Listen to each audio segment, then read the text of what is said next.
Hello world! Good morning, good evening, good night, good afternoon, whichever time it is that you're watching this. Either way, hello, it is lovely to be with you. It's Kathy here from F5 Foster Care, the fostering lady. I promised recently, I came online and I said I was going to be restarting our video suites. So here we are. So I'm really pleased to be back with you, and I wanted to kick off today just by talking about the inquiry process at F5 Foster Care. So obviously the first thing that might come into somebody's mind if they're thinking to themselves, I quite fancy becoming a foster carer, is usually, can I be a foster carer? So everybody will know that, you know, whilst it's great and lovely to have the motivation and the want to be able to do it, unfortunately fostering isn't for everybody. There is certain criteria that needs to be met, and there's certain assessment that has to be completed to sort of decipher whether, you know, fostering is right for somebody at that particular time.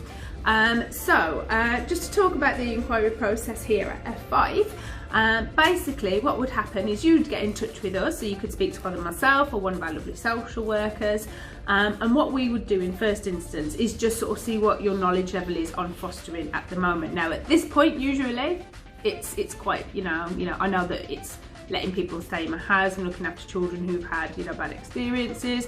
That generally tends to be the level of knowledge. So what we'll do is we'll just go a little bit more into detail so we can just share with you what it actually involves, what the expectations are, and we'll also go through some questions with you. So there are certain criteria that you need to meet. So as a foster carer, for example, you must be over 21 years old. You must have at least one spare bedroom in your house. And you mustn't have any criminal convictions relating to children or that are particularly violent. But again, this is something that we can sort of discuss on the phone.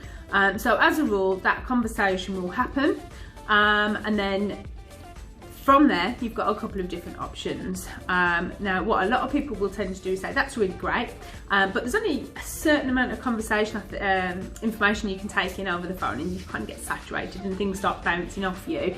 So we have a little pack, hello, that we like to send out to people. Now, you can have this via post or you can have it via email, which is what most people tend to do. And in our pack here, we've got some information. So you've got a general leaflet that talks about fostering, but more importantly, what we do have is the Thinking About Fostering brochure. So this is something that we've created that discusses, you know, why can I foster, why should I foster. It talks about the job description, you know, if there was a job description for a foster carer, you know, what do I expect.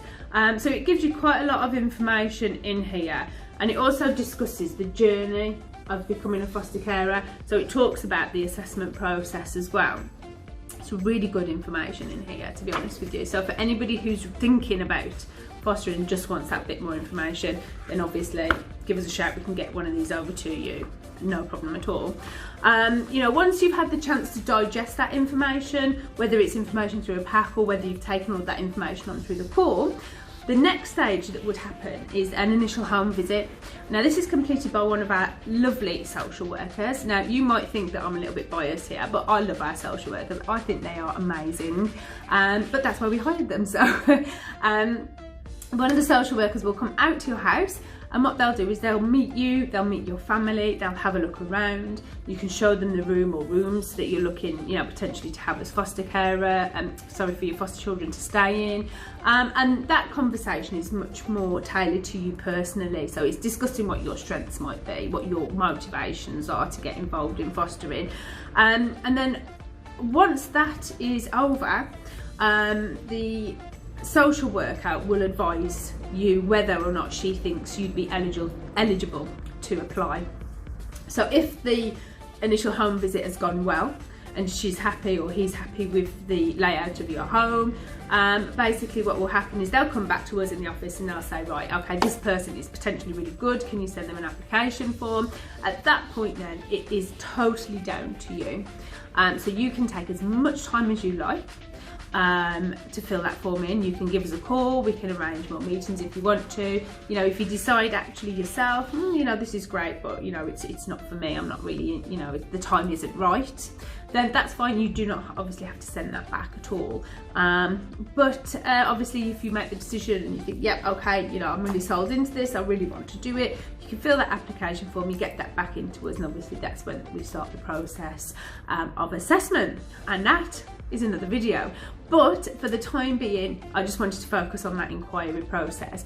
So if you are interested in fostering, or you want to find out a little bit more, you know my details anyway, I'll whack them on the end of this video, so you know, get ready to do a screenshot if you want to.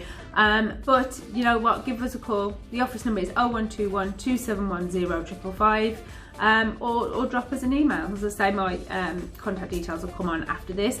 But any questions you've got, you know I'm happy to answer. If there's anything you specifically want me to talk about on a video, let me know and I'll see if I can do a video on it for you. So hopefully that's been a little bit helpful for you, and I will look forward to speaking to you again soon. Ciao!